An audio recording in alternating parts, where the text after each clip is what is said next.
Olá, meus queridos amigos. Nós estamos produzindo uma série de vídeos. Aqui demos o nome de Família e Homossexualidade. Esse é o nosso vídeo número 3, em que nós vamos falar sobre sexualidade. Eu convido vocês a assistir os outros dois que nós já fizemos, porque trata-se de uma continuidade de assuntos dentro desta série. Eu sou o Watson Rocha, sou pastor, sou professor de teologia, e esta é a Giane, que é psicanalista e terapeuta de família. Então nós estamos aqui para tratar hoje dessa questão de sexualidade dentro da família. No vídeo anterior nós falamos sobre um fator histórico, cultural, que dificulta a compreensão sobre a homoafetividade. E mesmo em histórias mais remotas, né, em tempos mais remotos, tinha culturas que não se falava, eram culturas promíscuas, mas não se falava muito, não tinha muitas regras para as relações sexuais, era um pouco mais animalesca, mas também não se falavam. E outras mais repressivas, outras culturas mais repressivas, que se falava menos ainda. Não ia para a promiscuidade, mas também não podia ser falado. Então, a sexualidade, já historicamente, é tido como algo estranho. Não pode se falar muito. E é interessante que é algo que faz parte da constituição humana, desde que o homem foi criado. E a sexualidade está intimamente ligado com o desenvolvimento psíquico de cada pessoa, de cada indivíduo.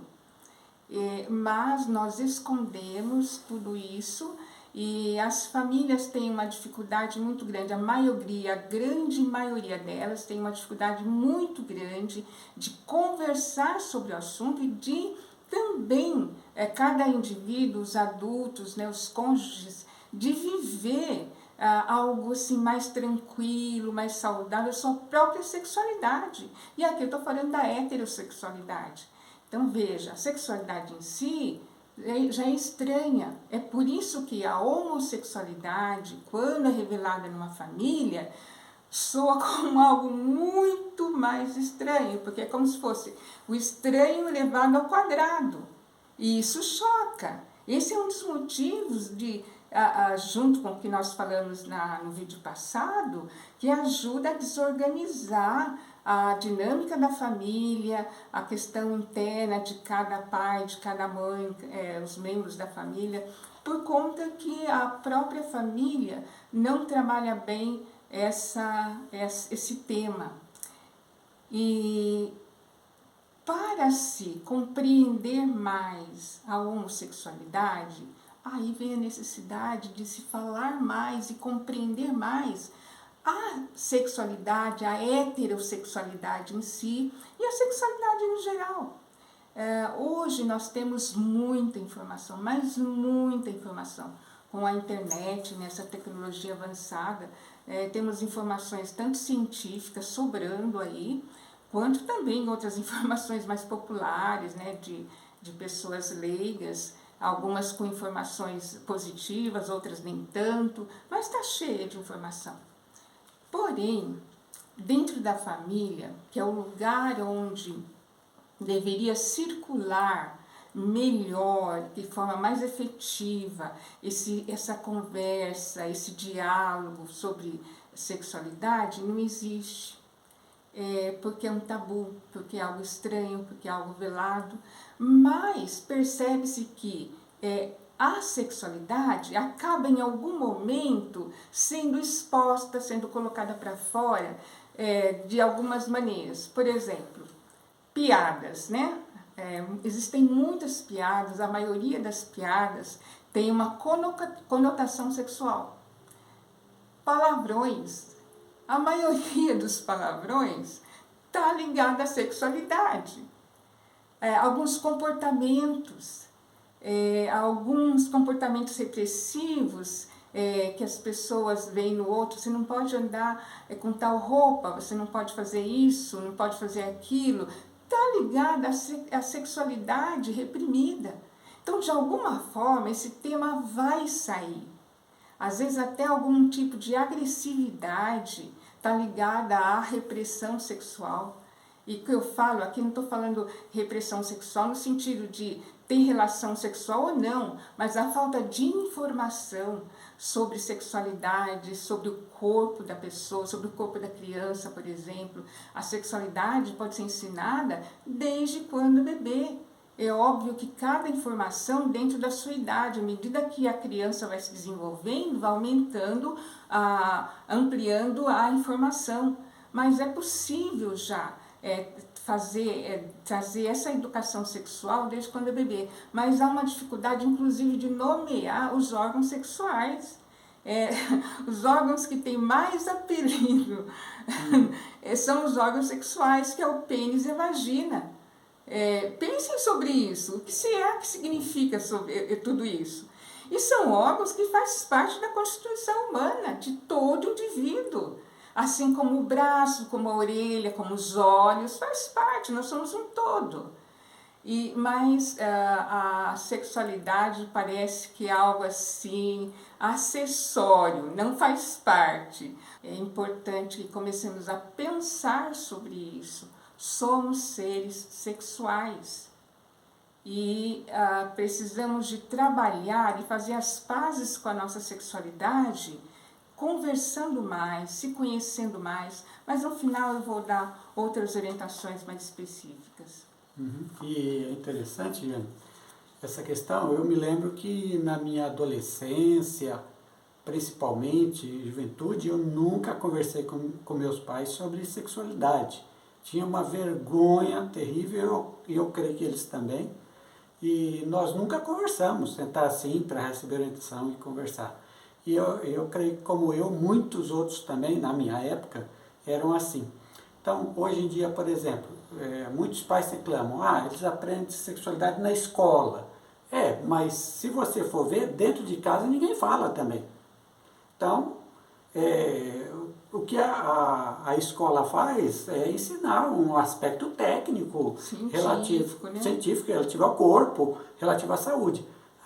É isso que vai ser ensinado. Mas quem deveria ensinar acerca da questão de como devemos usar nossos órgãos sexuais, de toda a ética, de todo o comportamento relativo a isso, seriam os pais dentro de casa. Mas muitas vezes, como dizem, é um assunto tabu, ninguém quer conversar. E quando conversa, é assim, tipo assim, cumpra essa regra, cumpra aquela outra regra, não faça isso, não faça aquilo, faça tal coisa. Mas não senta e explica o que são as coisas. E é interessante assim, a dificuldade em usar as palavras normais, científicas, em relação aos órgãos do corpo. Sempre vamos encontrar alguma palavra acessória, porque parece que falar especificamente sobre sexualidade é algo muito difícil. Eu quero... Só, assim, veja só, para a criança, né, a criança que vai ouvindo os apelidos, né, aí chega na escola, ela vai começar a conhecer os nomes científicos e tal, depois a convivência com os amigos, vem às vezes outros nomes, outros apelidos, pode desenvolver na criança, no pré-adolescente, o que é isso? Que estranho, né? Por que não pode nomear? Que órgão é esse que não pode nomear, né? Então cria também uma dificuldade de compreensão que vai também na questão na fase adulta, na adolescência, na juventude, a questão até da prática vai dificultar isso, né? Como lidar com esse escondido, com esse estranho. E se para falar para uma criança, para um pré-adolescente ou adolescente, é estranho aos pais, imagina quando um membro da família, um filho, chega e fala sobre homossexualidade. Aí o estranho, como eu já falei, o estranho sobre o estranho, por isso que ajuda a causar todo esse choque, né?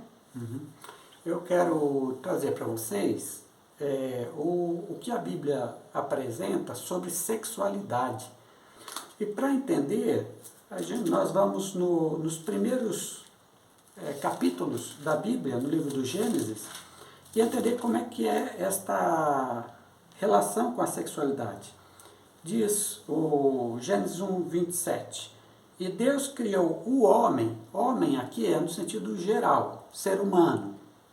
E Deus criou o homem à sua imagem, a imagem de Deus o criou. Macho e fêmea os criou. Então, Deus criou a humanidade. A humanidade é dividida em dois sexos, em dois gêneros. O macho e a fêmea, o homem e a mulher. Então, Deus fez assim. Veja bem, é uma criação de Deus. Deus nos fez sexuados.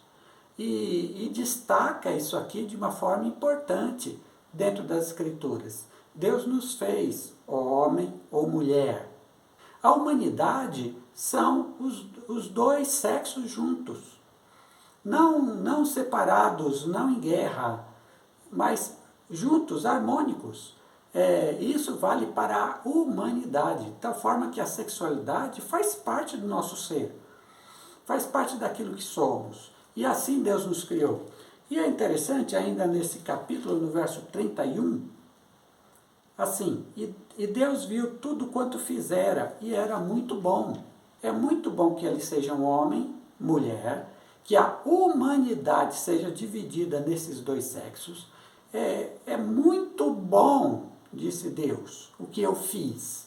A forma como eu fiz os seres humanos, a forma como eu os fiz com a sua sexualidade. Agora, veja bem, nessa criação de Deus, é interessante notar que quando ele faz macho e fêmea, ele diz para eles algo muito importante. Então, veja bem, ainda no Éden, ainda naquele jardim, olha o que é que Deus diz. No verso 28, então Deus os abençoou, ao macho e à fêmea. Deus os abençoou, ele lhes disse, frutificai e multiplicai-vos, enchei a terra e sujeitai-a. Então Deus diz ao casal, ainda no Éden, frutificai e multiplicai-vos. Ou seja, o que Deus está dizendo, tenham relações sexuais e tenham filhos. Agora veja, o que eu quero dizer é que quando Deus criou, antes do pecado, ainda no Jardim do Éden, Deus deu uma ordem, tenham relações sexuais entre vocês. Então a relação sexual é algo, preste atenção, ordenada por Deus, é algo bom para a humanidade, para todos. Essa relação é algo positivo. Então, quando a Bíblia destaca a relação sexual entre homem e mulher, ela o destaca sempre como algo bom, vindo da parte de Deus. Vindo da parte de Deus.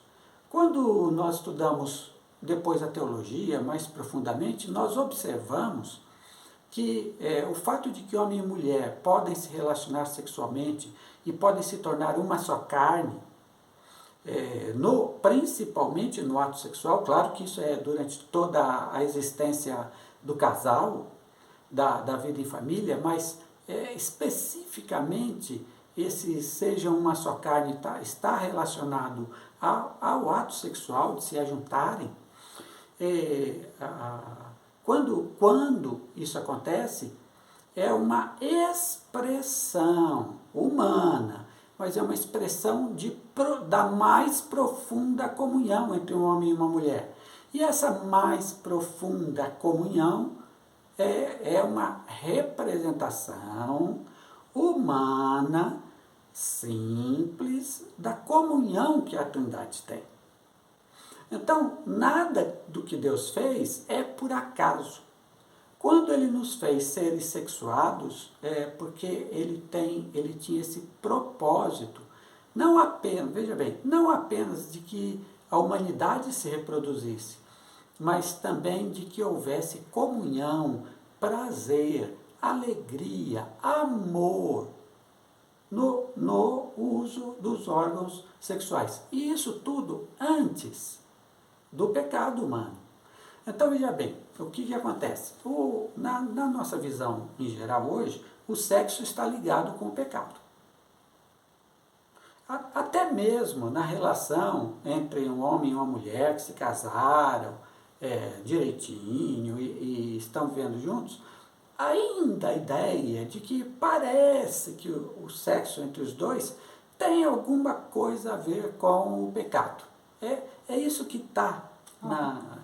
Algo meio vergonhoso, né? Meio sujo, assim, meio de medo, alguma coisa assim. E nessa questão, muitos casais sentem dificuldade até de ter um prazer com mais liberdade por conta dessas crenças.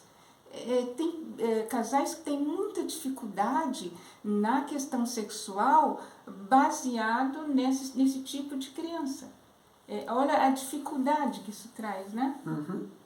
Exatamente. Então, a ordem para a relação sexual, a ordem para transar dentro do casamento foi dada por Deus antes do pecado. Andavam nus, e isso não trazia a eles nenhuma vergonha. E não é andar nu naquela inocência, eu não sei para que serve o pênis, eu não sei para que serve a vagina. Não é nesse sentido, não. Eles não eram tolos. Então, a ideia de que o sexo foi a causa do pecado humano é uma ideia mentirosa, é uma ideia falsa. O pecado, sim, afetou a sexualidade humana, isso é verdade. Por quê? Bom, primeiro, o pecado não teve nada a ver com sexo, né? O pecado original do qual a Bíblia fala, em Gênesis 3, nada teve a ver. Quando a serpente, o diabo, os tentou, a Adão e Eva, ele disse assim, na verdade, Deus sabe que no dia que comerdes desse fruto, vossos olhos se abrirão e sereis como Deus, conhecendo o bem e o mal. Veja, não teve nada a ver com sexo, nada.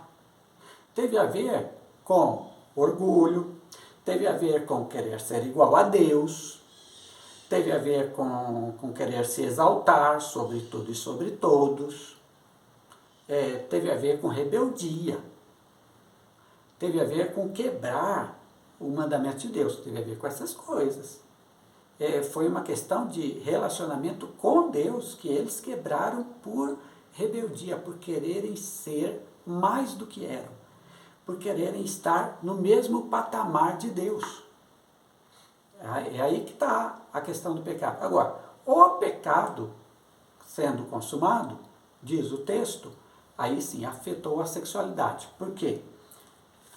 Assim que ela e o marido comeram do fruto da árvore que não deveriam comer, por ordem de Deus, diz, então os olhos dos dois foram abertos e ficaram sabendo que estavam nus. Aí entrelaçaram folhas de figueira e fizeram para si aventais. Ou seja, antes do pecado andavam nus, tinham relações, tudo era normal. A coisa mais normal e boa do mundo. Depois do pecado, qual é a relação? Sentem vergonha da sua nudez, sentem vergonha dos órgãos genitais e os cobrem. É o pecado, gente, que vai deturpar a sexualidade. E em que consiste o pecado? Exatamente em levar a sexualidade para aquilo que ela não é. Para que a sexualidade foi dada ao ser humano segundo Gênesis? Ela foi dada para uma íntima comunhão entre homem e mulher, de tal forma, nessa comunhão, que eles se tornam um, ou seja, um complementa o outro, e os dois juntos crescem como seres humanos, crescem em amor, crescem em comunhão. Para isso foi dado. Agora, o que o pecado faz? Desvirtuar e separar homem de mulher, de tal forma que eles não se tornam um, de tal forma que eles não são mais harmônicos, de tal forma que eles agora vão viver separados, entendeu? Cada um na sua vida e cada um tendo seu prazer. mas não mais o prazer da sexualidade saudável, boa, com a qual Deus criou, que é de unir os dois e de fazer com que esse vínculo de amor se torne algo tão forte que nada separe, a não ser a morte. E agora o pecado vem disso aí. E você veja, quais são os pecados ligados à sexualidade? Promiscuidade, você querer o seu próprio prazer e correr atrás só disso, é você que importa. É o adultério, que é a traição de um compromisso estabelecido com alguém e você vai buscar em outra pessoa com a qual você não tem esse compromisso, esse mesmo prazer, essa mesma comunhão. É a pedofilia, de você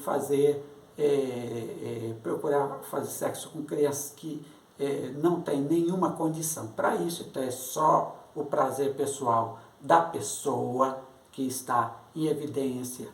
E tantas outras formas erradas de exercer a sexualidade que vêm do pecado. O que isso significa? Deturpação da sexualidade. Agora, o pecado também traz a vergonha. E essa vergonha está dentro de nós. Está dentro de nós. A gente vem carregando isso. E é essa vergonha que nos prejudica e faz com que, até para aqueles que de fato vivem um bom relacionamento, a vergonha ainda esteja ali dentro e achando deve ser algo meio ruim, deve ser algo que eu não devo viver. Uhum. Eu estou olhando o tempo aqui, eu estou pensando em fazer uma proposta para você, de continuarmos esse assunto em outro vídeo, porque tem muita informação que eu acho que é interessante, mas poderia ficar cansativo. O que você acha? Eu acho bom. Acho bom. Uhum. Então, gente, nós vamos fazer isso. A gente vai dar uma encerrada nesse vídeo. Nós continuamos no próximo. O próximo nós vamos falar um pouco desse estranho da sexualidade em geral, né? E essa dificuldade de aceitar e de compreender a afetividade, desculpa. E nós vamos trabalhar também um pouco da questão de os religiosos cristãos, eles têm uma dificuldade em lidar com algumas questões sexuais na igreja, independente de ser homossexualidade ou não, homoafetividade ou não. Então já vem mostrando que algumas famílias cristãs, a sua maioria, por ter aprendido assim, tem uma dificuldade de lidar com a sexualidade. Os pecados mais condenados têm a ver com a sexualidade, né? Então, isso a gente quer mostrar por conta de fazer compreender que nós não estamos nem preparados para entender a nossa própria sexualidade. E isso é necessário para nós compreendermos, vou repetir, a homossexualidade. Então a gente continua no próximo, pode ser? Pode ser. Deus abençoe a todos e continuamos em nosso próximo vídeo, tá bem?